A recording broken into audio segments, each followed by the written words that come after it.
You were invited into the room, but the story did not end there. The sequel is coming Saturday, April 24th, 2027. Tickets go on sale soon. Text CUTE to 24251 for what happens next. She thinks she's cute. The story continues. Coming up on today's episode of the She Thinks She's Cute podcast, we are continuing the series, The Cost of the Shortcut. Today, we are talking about what happens when waiting exposes what you worship. And this one goes deeper because waiting does not just test your patience. Waiting reveals your heart. It reveals where control has been louder than trust. It reveals where validation has been carrying too much weight. It reveals where fear has been driving decisions. It reveals where surrender has been difficult because the outcome matters so much. And sometimes the wait is not only about when something will happen. Sometimes the wait reveals what has taken too much space in the heart while we are waiting. That is why this episode is important, because the shortcut is not always about doing something obviously wrong. Sometimes the shortcut is trying to control what God is asking you to surrender. Sometimes the shortcut is chasing validation when God is trying to build trust.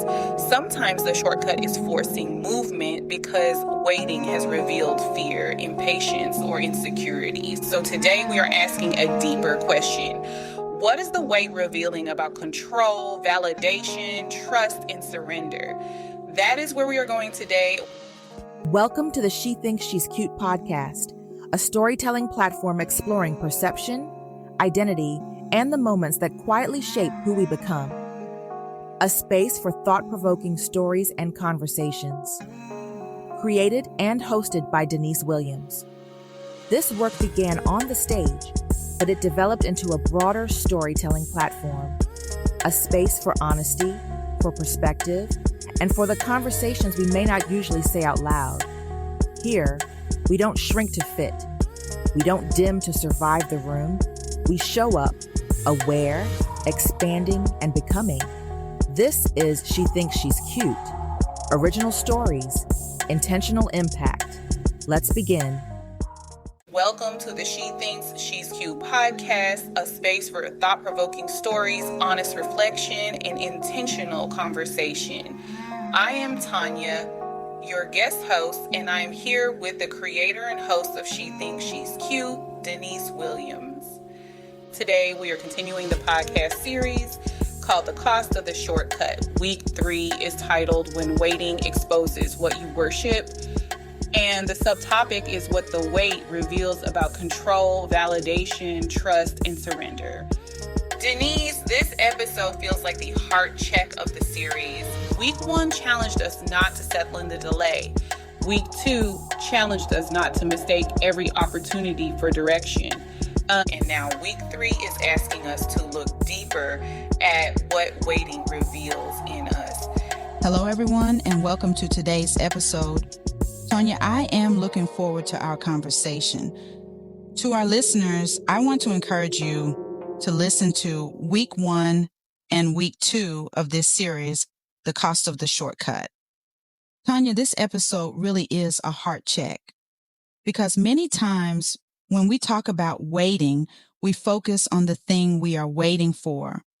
We talk about the door, the opportunity, the relationship, the breakthrough, the platform, the answer, the next step, the promise.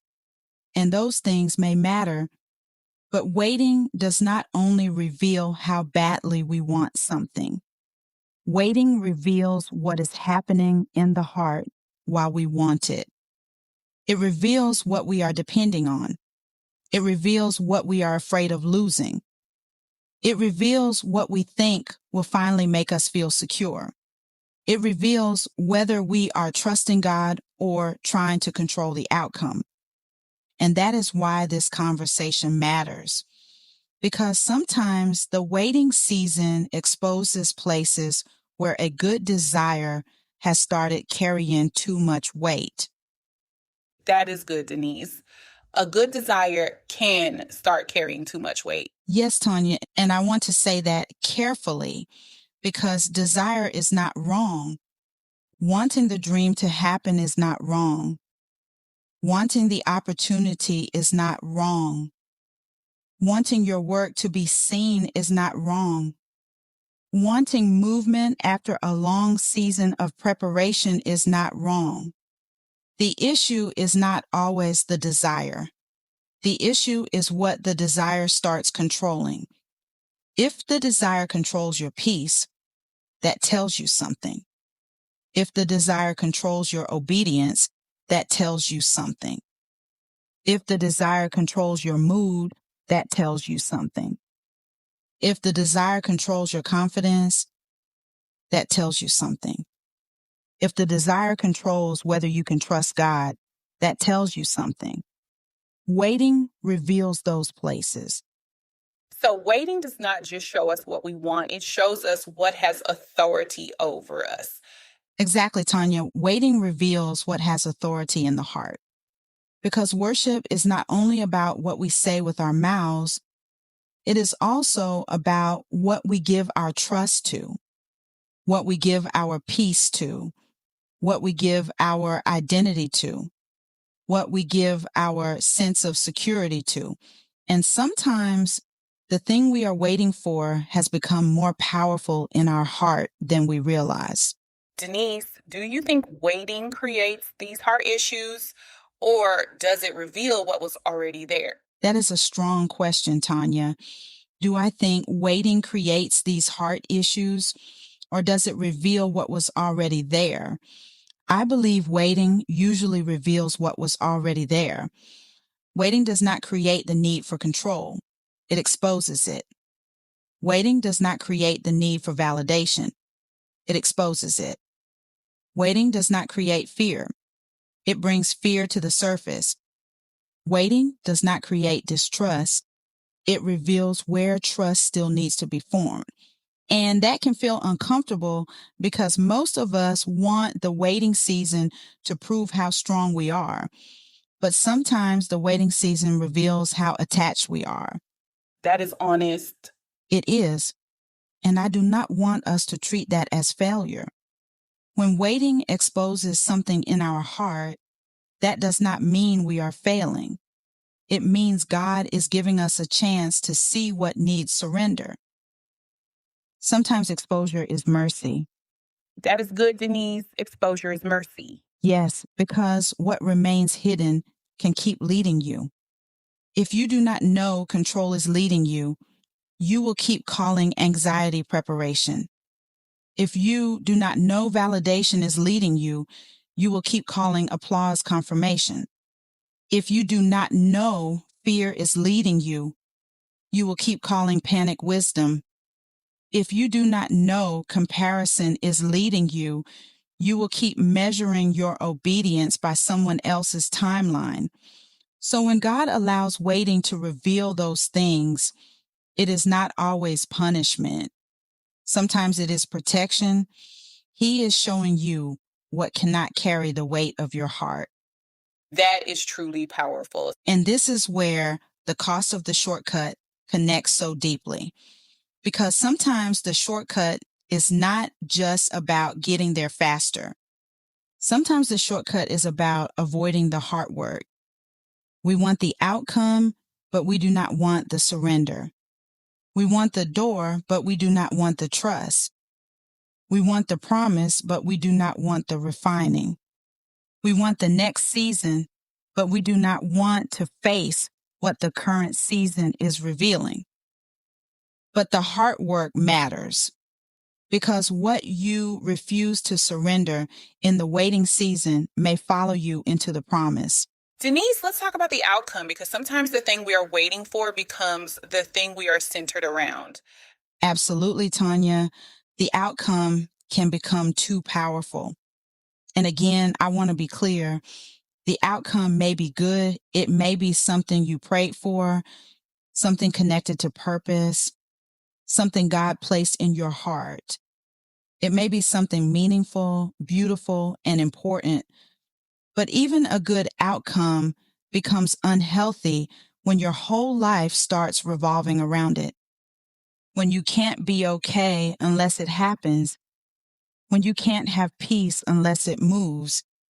when you can't feel confident unless people see it, when you can't trust God unless He does it the way you pictured it. That is when the outcome has taken a place it was never meant to hold.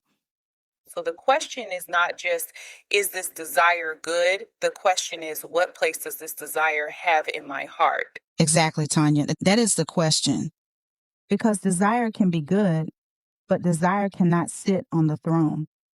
And waiting reveals whether we were trusting God or depending on the thing we wanted God to do. That is a real distinction, Denise. It is. Sometimes we say, I trust God. But underneath that, what we really mean is, I trust God as long as He gives me what I ask for, as long as the timeline makes sense, as long as the door opens soon, as long as I don't feel overlooked. I trust God as long as this doesn't take too long. But real trust gets tested when the timeline stretches. Real trust gets tested when the outcome is not in your hands. Real trust gets tested when obedience is still required, but evidence is limited. So, Denise, that is where waiting gets hard. Yes, Tonya, because waiting asks, can you still obey without proof? Can you still prepare without applause? Can you still be faithful when nobody is watching? Can you still trust when you cannot control the timing? Can you still believe God is good when He does not move as quickly as you hoped? That is not easy, but it is where trust is formed. Denise, control feels like a big part of this episode. Waiting can make people want to take matters into their own hands.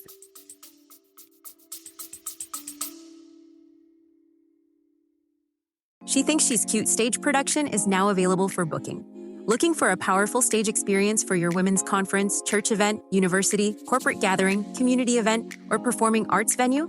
She Thinks She's Cute is a compelling live production that sparks conversation, challenges assumptions, and reminds audiences of the power of empathy, healing, and unity among women. Bring this unforgettable production to your stage. Visit shethinksshecute.com and click the booking button for more details. She Thinks She's Cute stage production. Assumption is not always truth.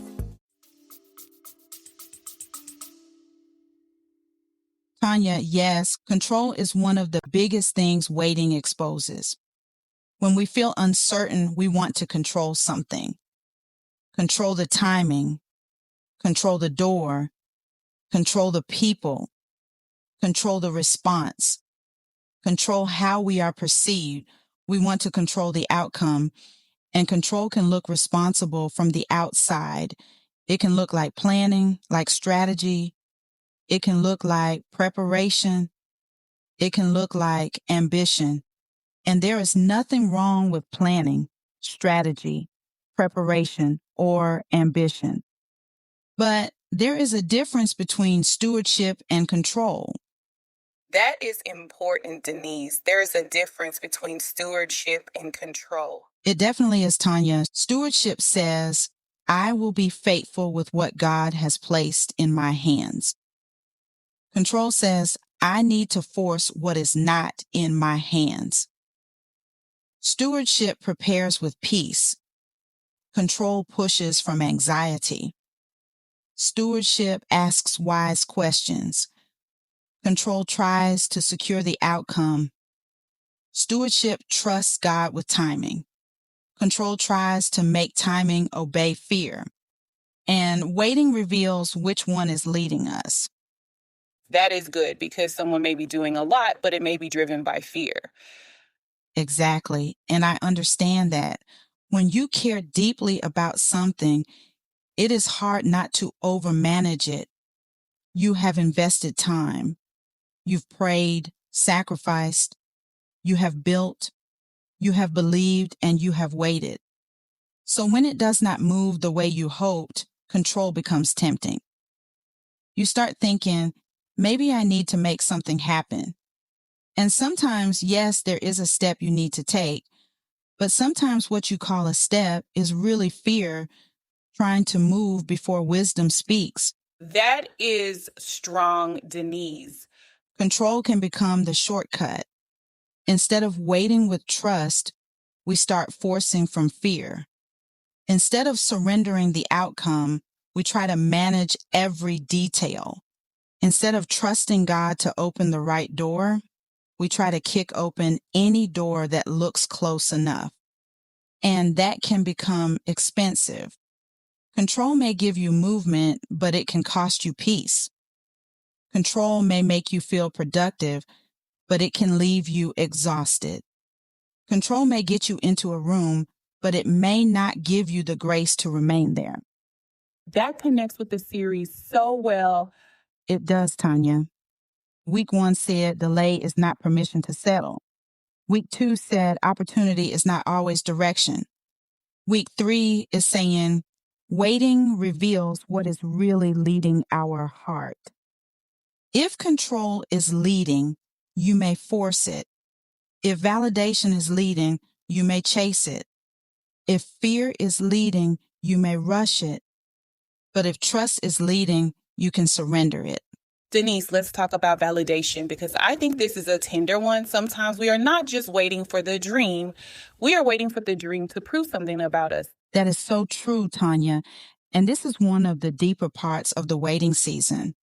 Sometimes we are not only waiting for the thing, we are waiting for the thing to tell us who we are, the opportunity to tell us we are gifted, the invitation to tell us we're chosen. We want the platform to tell us we are important, the applause to tell us we're valuable, the recognition to tell us we were not overlooked. We want the outcome to tell us the private work was not wasted. And I understand that. I do. When you've been building quietly, you want to know that the work matters. When you've been faithful in private, you want to know it is not for nothing. When you've been overlooked, you want to know you're still seen. That is human. But we have to be careful when validation starts carrying the weight that only God can carry. How can someone know when validation has become too important?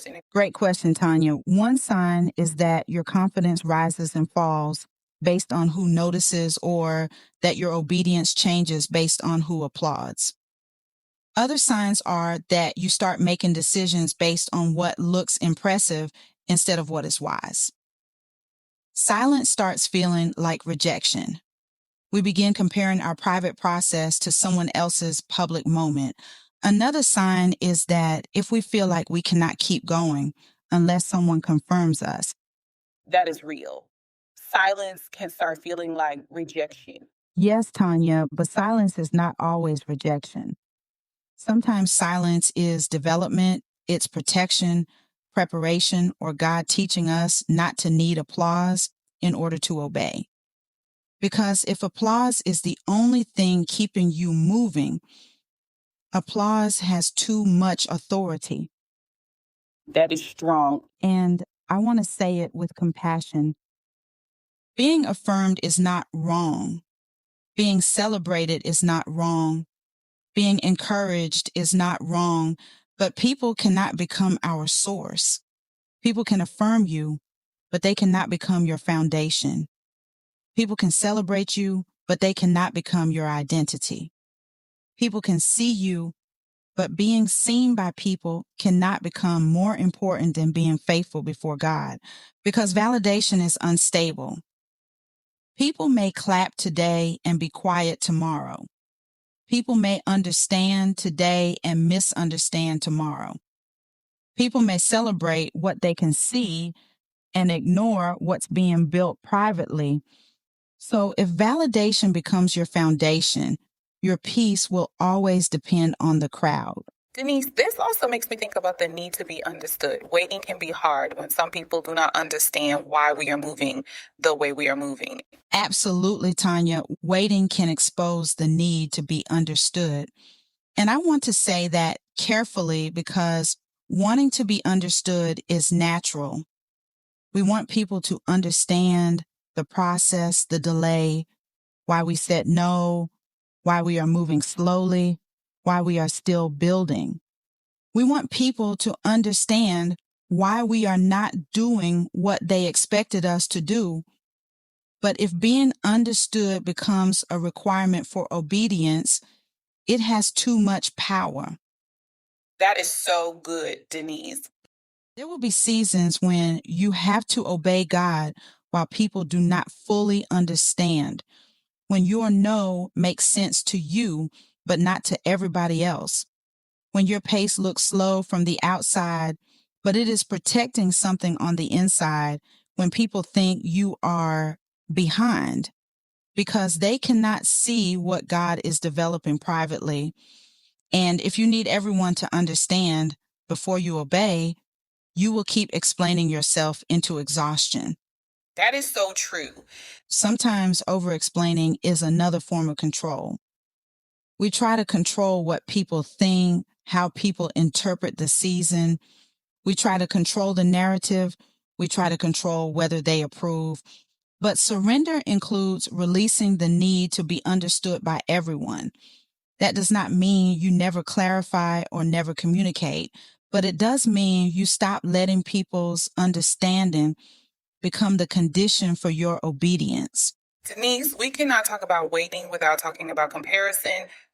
No, we cannot, Tonya. Comparison can get very loud in waiting seasons because when you're waiting, you can become more aware of everybody else who seems to be moving.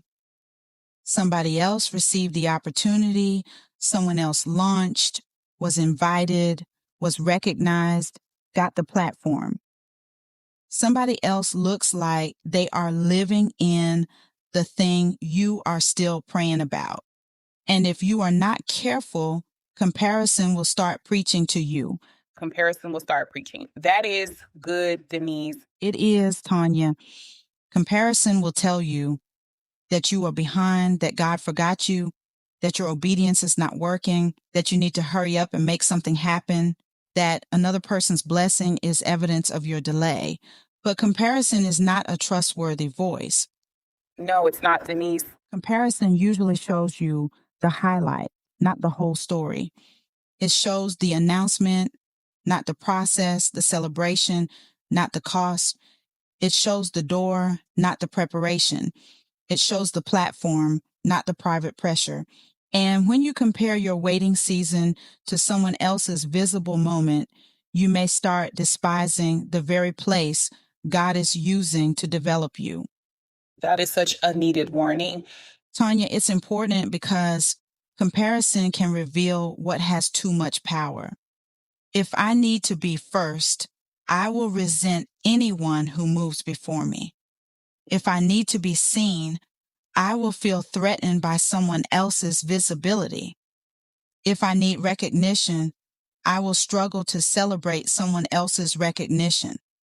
If I need my timeline to be right, I will feel offended when God does not follow it. That is what waiting reveals. It reveals the places where comparison is touching something deeper. And that is where surrender comes in. Exactly, Tonya. Surrender says, God, I release the need to measure my life by someone else's timeline. I can celebrate her without doubting me. I can honor their moment without despising my process. I do not have to rush because someone else is moving. Their door is not proof that I have been forgotten. Tonya, that is trust. It really is, Denise. Let's talk about fear, because waiting can make some people afraid that what they are waiting for will never happen. That's true, Tonya. Waiting can reveal fear in a very honest way. Fear of being forgotten, of being too late, missing the moment, not being chosen. Fear of wasting time, of being embarrassed, of people moving on, of the dream not happening, of being seen as unsuccessful. And fear can become loud in the waiting season. What does fear sound like in that place, in the waiting season? Fear sounds like, you better take this before nothing else comes, or you better settle because this may be all you get. You need to say yes because you may not get another chance. You better prove yourself now. You better hurry because everyone else is passing you. or you better make something happen because God is taking too long. And Tonya, the last one is sometimes fear makes us accuse God without saying it out loud. That is deep. We may not say, God, I do not trust you, but our anxiety says it. Our rushing says it. Our controlling says it. Our settling says it. Our comparison says it. Our need to force the outcome says it. And again, this is not about shame. That is not my intention. It is about what is true, because you cannot surrender what you refuse to name. That is good, Denise. You cannot surrender what you refuse to name. Exactly, Tonya. And if fear is there, name it. Do not dress it up as strategy, call it urgency, call it ambition. Do not call it wisdom if it is really panic. Name it. Say, I'm afraid this will not happen. I'm afraid I am behind. I'm afraid I will be overlooked. I'm afraid I waited too long. I'm afraid obedience is costing me more than I expected. God can handle that truth. Sometimes the most spiritual thing we can do is stop pretending and tell God what is really happening in our heart. Denise, I think we need to make a clear distinction here, because someone may be wondering, does this mean I should not want anything deeply? That is important, Tonya. No, this does not mean you should not want anything deeply. Desire is not the problem. Desire can be beautiful, purposeful, connected to calling. Desire can give language to something God placed in you. The issue is not desire. The issue is when desire becomes worship. By worship, I am saying when it becomes the thing we depend on for peace, identity, worth, security, or direction. How do you know the difference? Desire says, I want this, but I still trust God. Worship says, I need this to be okay. Desire says, I care about this. Worship says, my identity depends on this. Desire says, I am praying for this. Worship says, I cannot have peace unless this happens. Desire says, this matters to me. Worship says, this matters more than obedience. Desire can surrender. Worship has to control. Desire can wait. Worship panics. Desire can trust God with timing. Worship demands a timeline. That is the difference. That is clear. And sometimes the thing may be good, but a good thing in the wrong position can become unhealthy. Your calling is good, but it shouldn't become your God. Your dream is good, but it shouldn't become your identity. Your platform may be good, but it shouldn't become your source. Your relationship may be good, but it should not become your security. Your success may be good, but it shouldn't become your worth. Your timeline may matter, but it shouldn't become the ruler of your peace. That really is the heart of the episode. It is, Tonya. Waiting exposes what has too much authority. And when God shows it to us, we have a choice. We can protect it or we can surrender it.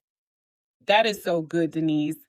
If waiting is revealing control and validation, what is it trying to form? Waiting is trying to form trust, not surface trust, not trust that only works when everything makes sense or that only exists when the timeline is comfortable. Real trust. Trust that says, I don't have the timeline, but I still believe God is faithful. I do not have the full picture, but I will keep obeying. I do not have the applause yet, but I believe the private yes still counts. I don't have the outcome in my hands, but I will not trade wisdom for control. I do not have proof today, but I will not let fear become my compass. That kind of trust is formed in waiting. That is beautiful, Denise. And waiting also matures motives. Because sometimes the waiting season asks, am I doing this because I am called or because I want to be admired? Am I saying yes because it is wise or because I want people to approve? Am I faithful when the work is hidden? Am I willing to obey even when the outcome takes longer than I wanted? Am I willing to let God prepare me privately before he trusts me publicly? Those are not surface questions. No, they're not, but they are necessary. Waiting goes beneath the surface. It confronts the part of us that wants the promise but may resist the pruning, wants the platform but may not want the private development, wants to be trusted with more but still wants to control everything. It confronts the part of us that wants God's blessing but struggles with God's timing. That is why waiting can feel uncomfortable.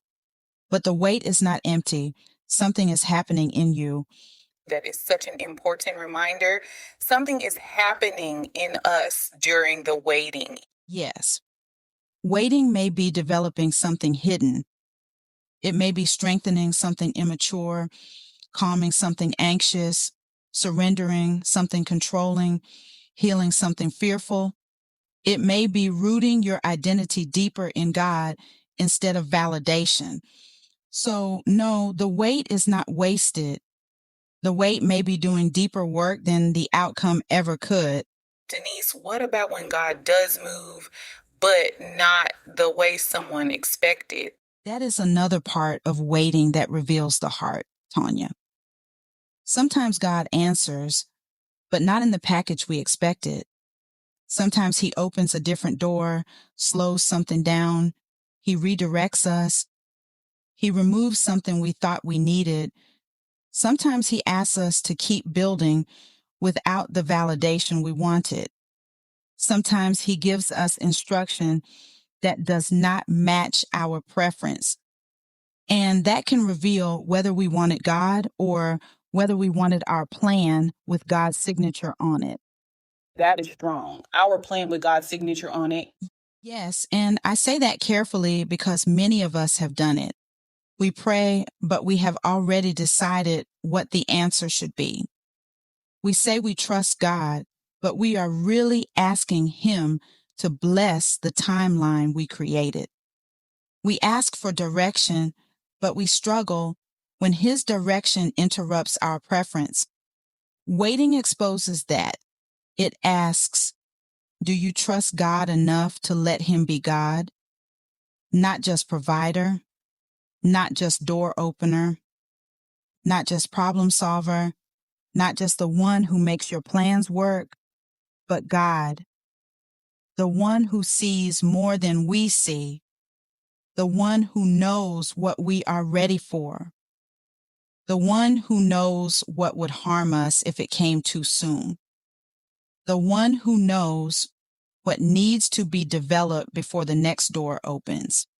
That is a grounding reminder.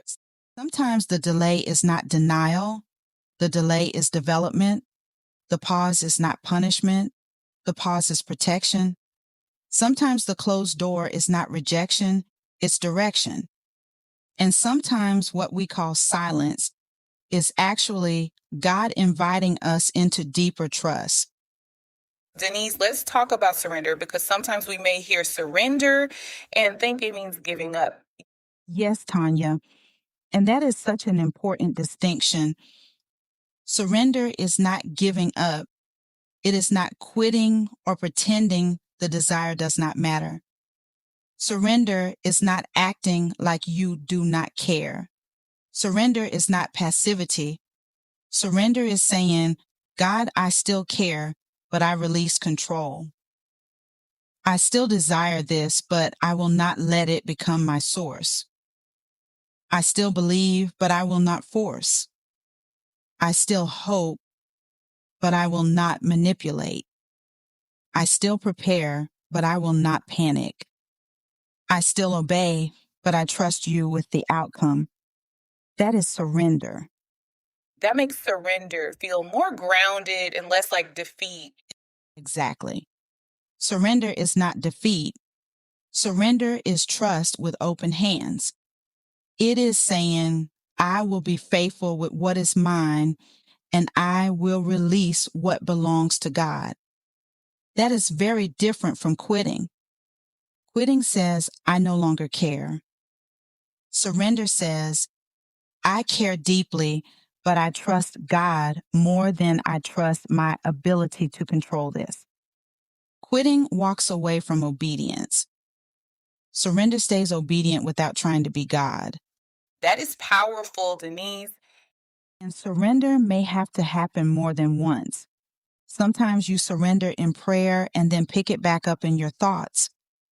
Sometimes you surrender in the morning and have to surrender again by the evening. Sometimes you surrender the outcome, but then comparison makes you grab it again.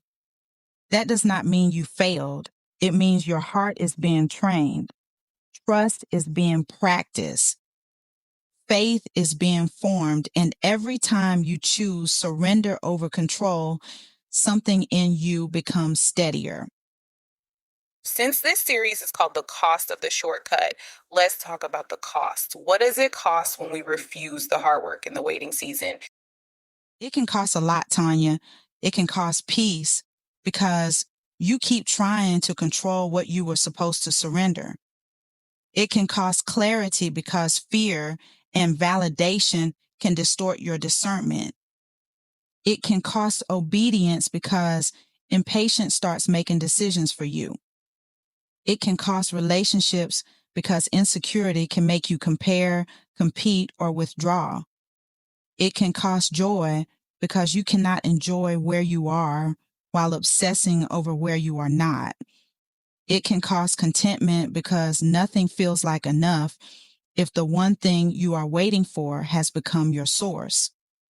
And it can cost readiness because you may arrive at the door with a heart that still needs healing. That last one is heavy. You may arrive at the door with a heart that still needs healing. Yes. And this is why the heart work matters. Because the promise doesn't automatically heal what the process was meant to expose. Getting the opportunity doesn't automatically fix insecurity. Platform does not automatically fix comparison. The relationship doesn't automatically fix fear. The recognition does not automatically fix the need for validation. Getting the open door does not automatically fix a heart that still wants control. Sometimes we think the outcome will heal us, but if waiting exposed something, that thing needs to be surrendered before the outcome becomes another place where it shows up. That's good, Denise. The shortcut says, just get me there. Wisdom says, prepare me to carry it well. The shortcut says, I do not want to feel this. Wisdom says, show me what this feeling is revealing. The shortcut says, I need the door now. Wisdom says, let me become the person who can walk through the right door without losing myself. That is maturity. Denise, can we make this practical? What are some signs that waiting may be revealing something deeper? Yes, Tonya, here are a few signs. 1, you cannot have peace unless the outcome moves. 2, you are constantly checking, comparing, watching, and measuring your life against someone else's timeline. 3, you keep trying to force what requires you to manipulate, chase, or overextend yourself. 4, you feel angry with God because he has not moved according to the timeline you expected. 5, you are tempted to settle because waiting feels too uncomfortable. 6, you are tempted to accept distractions because visibility feels better than stillness. 7, you are more concerned with being seen than being faithful. 8, you keep asking, what will people think, before you ask, what is wise? 9, you feel like you cannot be okay unless this one thing happens. 10. You know God is asking you to trust Him, but control feels safer. That list is honest. It is. And again, we are not naming these things to shame anyone. We are naming them because what gets named can be surrendered. The presence of struggle does not mean you do not have faith.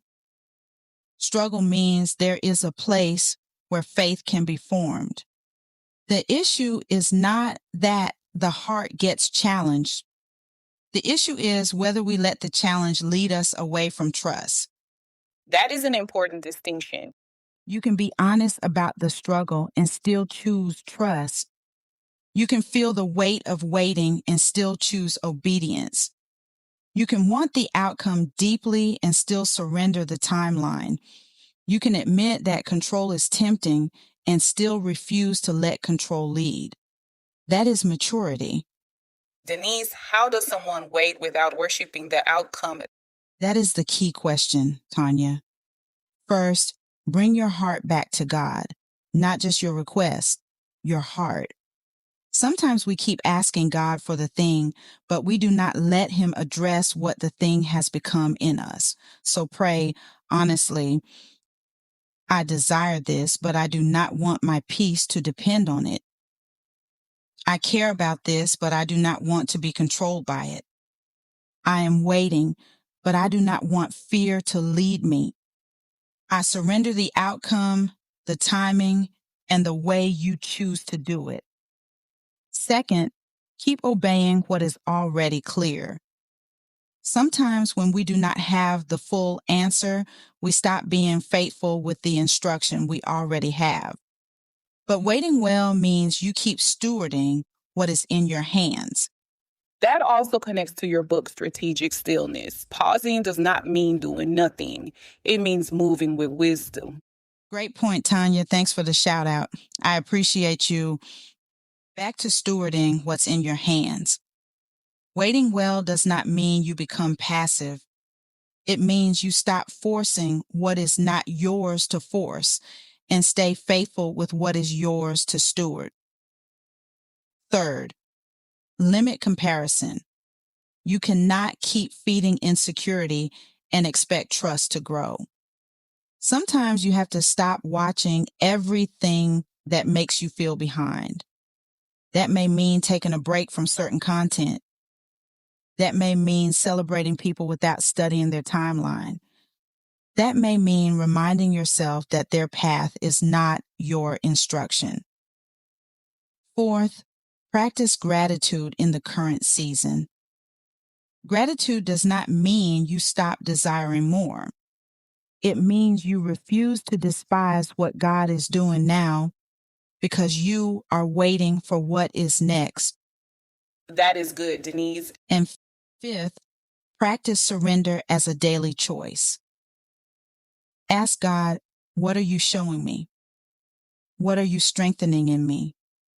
What needs to be surrendered? What motive needs to be purified? What fear needs to be healed? What am I trying to control? What have I made too important? Those questions change the way we wait. That brings us to the action for this episode. Denise, what is the action for week 3? I want to say that, of course, this action is optional to our listeners. It's for those who want to go deeper after listening to this episode. The action for this episode is identify one place where waiting is revealing something deeper in your heart. It may be connected to your calling, a relationship, your business, your creative work, money. Recognition, a door you have been praying for. Then ask yourself, am I trying to control what I should be surrendering? Am I looking for validation where God is asking for trust? Has this desire become a source of peace, identity, or security? Am I being led by wisdom or am I being led by fear?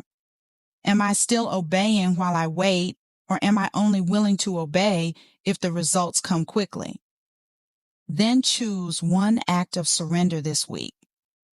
Maybe that act of surrender is releasing the need to be understood, releasing the need to be applauded, releasing control over the timing, stepping away from comparison, admitting your fear honestly in prayer, choosing not to force a door.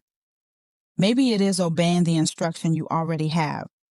So the action is identify what the weight is revealing, ask where control or validation may be leading, choose one act of surrender. Yes, Tonya. Because waiting well is not only about patience. Waiting well is about trust. It is about surrender. It is about asking, what has my heart been holding too tightly? And then bringing that place back to God. Before we close, Denise, let's bring this fully back to faith. What do you want listeners to remember spiritually when waiting exposes what they worship? Great question, Tonya. I encourage them to remember that God is not exposing the heart to embarrass them. He is exposing the heart to free us. When control is revealed, it is not condemnation. It is an invitation to trust. When fear comes to the surface, it is not shame. It is an invitation to bring that fear into His presence. When comparison is exposed, it is not meant to make us feel small. It is a call to return to our own assignment. When the need for validation is revealed, it is a reminder that we are already known by Him. And when we see what we have been holding too tightly, it is an invitation into surrender. That is beautiful, Denise. Sometimes the things we reach for cannot give us what we are asking them to provide. Control may feel like safety, but it can leave us exhausted. Validation may feel like reassurance, but it can make our peace depend on people's responses. Comparison may feel like motivation, but it often leaves us resentful or discouraged. Even the outcome we are waiting for may seem like it will finally bring peace, but if we make it our source, it can create more anxiety than rest. That is why the waiting season matters. It helps us see what we have been asking too much of. The opportunity cannot carry the full weight of who we are. The applause cannot. The timeline cannot. The platform can't. The relationship can't. The title cannot. The recognition cannot. Those things may matter, but they were never meant to become our foundation. Only God can hold the full weight of who we are, what we desire, and who we are becoming. That is a word, Denise. And that is why the waiting season can become meaningful if we are willing to pay attention to what it is revealing. It may not feel easy, comfortable, or exciting, but it can still be purposeful because waiting has a way of showing us what has been competing for our trust. It can reveal where control has been doing too much, where validation has been carrying too much weight, where our motives need to be strengthened. It can reveal where surrender is still difficult, and it can remind us that the thing we are waiting for was never meant to become the source of our peace. The promise matters. The desire may be real. The outcome may be important, but it was never meant to carry the full weight of our heart. Denise, this was such a deep and necessary conversation. Week 3 of The Cost of the Shortcut is asking a heart question. What is the weight revealing about control, validation, trust, and surrender? And today's reminder is clear. Waiting does not just test patience, it reveals trust, motives, control. Waiting reveals what has too much power in the heart, and waiting invites us into surrender. Before we close, what is the final word you want to leave with the listener? Tonya, I want to say this to the person who is in a waiting season and feeling more exposed than encouraged right now. Maybe the wait has revealed fear, comparison, the need to control, or how much validation has been carrying your peace. Maybe it has revealed that the outcome became heavier in your heart than you realized. Do not run from that. The exposure is not the end of your story. It may be the beginning of a deeper freedom, because sometimes the weight reveals what the promise could not heal. Sometimes it shows us what we have been leaning on. Sometimes the weight tells the truth about what has been carrying too much weight. And yes, that can be uncomfortable, but it can also be necessary because love will not let control become our source of safety.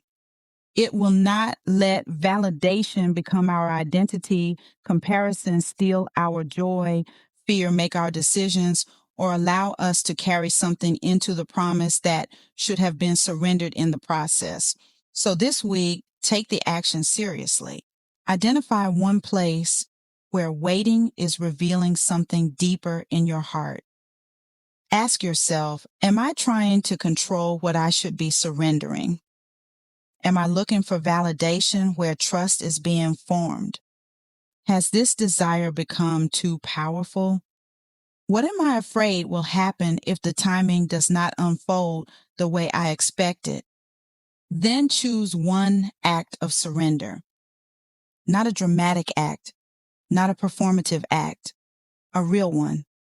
Pray honestly, pause before rushing, stop comparing, release the need to be understood, obey what is already clear, trust God with what you cannot control. Because the shortcut may promise relief, but it cannot produce trust. The shortcut may give you movement, but it cannot mature your heart.